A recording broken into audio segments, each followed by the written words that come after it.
बहू और बुलेट। घर के बाहर फट फट फट की जोर से आवाज हुई। सीमा को लगा कि पटाखे फूट रहे हैं। वो डर के मारे घर से बाहर निकली। देखा तो सामने योगेश यानी कि पतिदेव एक बुलेट बाइक पर बैठे हैं। अरे डर गई क्या? बाइक लेकर आया हूँ तुम्हें घुमाने के लिए। सच में? मुझे लगा पटाखे फूट रहे हैं। अरे पटाखे भी फूटेंगे और मिठाई भी बटेगी। माँ को तो बुलाओ। माँ भी बाहर आ जाती है। अरे योगेश बेटा, इतनी जल्दी आ गया? और ये गाड़ी किसकी है? साहब की है? हाँ माँ, तुम्हारा बेटा साहब से कम है क्या? मेरी ही है। अरे बेटा, इतनी बड़ी गाड़ी ले ली, इससे तो तू घोड़ा ही ले लेता। महंगी पड़ी होगी ना? माँ महंगी सस्ती छोड़ो और मिठाई लाया हूँ, गांव में बंटवा दो। अरे बंटवा क्यों दो? पीछे बैठो, गांव में बांट कर आते हैं। सब खुश थे। योगेश गांव के बाहर एक कोयले की खदान में मजदूरी करता था।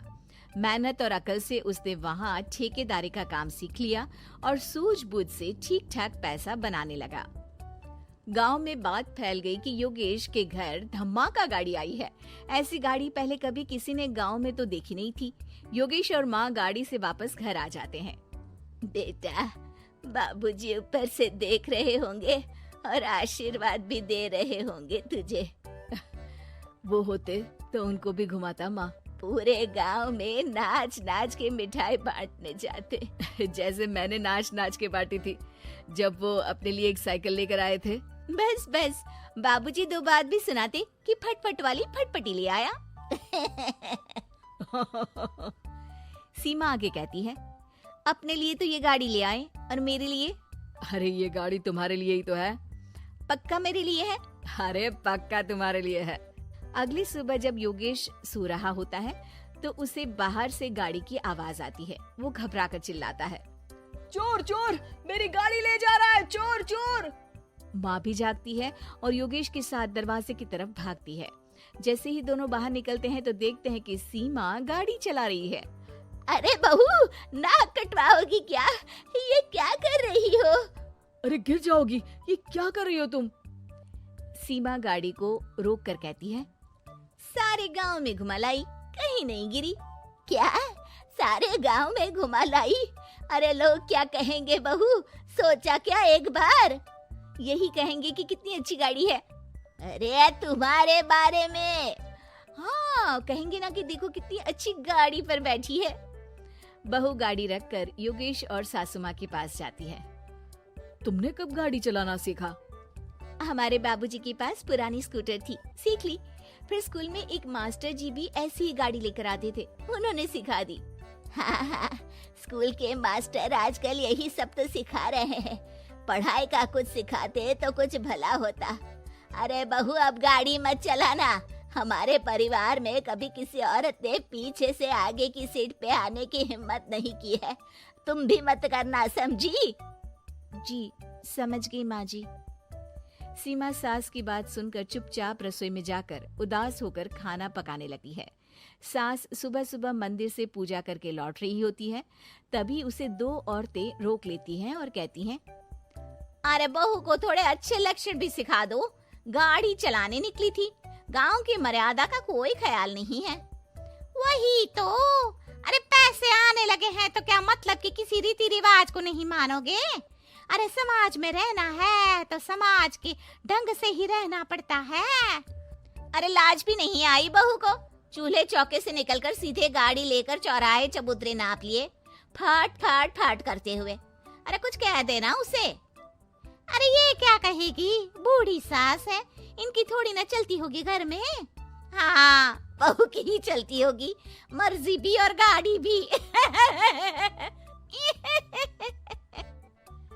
सास सब सुनकर घर आती है और बहू को चिल्ला के बुलाती है, अरे नाक कटवा दी सबके सामने गाड़ी चलाकर। औरत जात गाड़ी नहीं चलाती। शहरों में तो 4 पहियों वाली गाड़ी भी चलाती हैं और हेलीकॉप्टर, हवाई जहाज भी। शहर में थोड़ी ना रहती हो मैडम साहिबा। आज के बाद गाड़ी से ही नहीं, यूं भी निकलना बंद तुम्हारा घर से। माँ सही कह रही है। कहीं भी जाना हो तो मुझे बता देना, मैं लेकर चलूंगा। आज माँ को तुम्हारे कारण कितनी बातें सुननी पड़ी। इतना कहते हुए योगेश वहाँ से चला जाता है। बारिश की वजह से कारखाने के रोड पर कीचड़ रहता है, इसीलिए योगेश गाड़ी घर रख कर जाता है और किसी से लिफ्ट लेकर कारखाने पहुंचता है ताकि नई गाड़ी गंदी ना हो। लेकिन शाम को इतनी तेज बारिश होती है कि उसे वापस आने का कोई साधन ही नहीं मिलता। बारिश बढ़ती जाती है, रात के 11 बज जाते हैं। रास्ते में एक नदी का ब्रिज है, अगर उस पर पानी आ गया तो योगेश कारखाने में ही फंस जाएगा। पूरी रात भूखे प्यासे बितानी पड़ेगी। घना अंधेरा, बिजली की कड़कड़ाहट और तेज बारिश। राजेश डर भी रहा था, ठंड से कांप भी रहा था। तभी उसे रोड से आती हुई एक रोशनी दिखती है। वो देखता है कि उसके सामने एक बाइक आकर खड़ी हुई है। वो ऊपर वाले को धन्यवाद देकर उस बाइक वाले आदमी की तरफ बढ़ता है, पर पास जाकर देखता है तो भौचक्का रह जाता है। सीमा, तुम यहाँ इतनी बारिश में गाड़ी पर? पहले बैठो तो, नदी ब्रिज पे आ जाएगी तो जाना मुश्किल हो जाएगा। योगेश गाड़ी के पीछे बैठता है। सीमा गाड़ी चला रही है। मैंने तो तुमको पहचाना ही नहीं। गाड़ी की आवाज तो पहचानी होगी ना। अरे पर मुझे नहीं पता था कि तुम आओगी। अच्छा किया कि तुम आ गई। माँ नहीं आने दे रही थी, पर हमेशा पति पत्नी की रक्षा थोड़ी ना करेगा, पत्नी को भी तो करनी चाहिए। योगेश को सुबह अपने किए पर पछतावा होता है। उसकी आंख में आंसू आ गए जो बारिश की बूंदों में बह गए थे। उसके बाद सीमा को सास ने और योगेश ने खुशी खुशी समाज की सीमा लांघने की मंजूरी दे दी। अब वो जहाँ भी जाती फट फट फट गाड़ी पे ही जाती।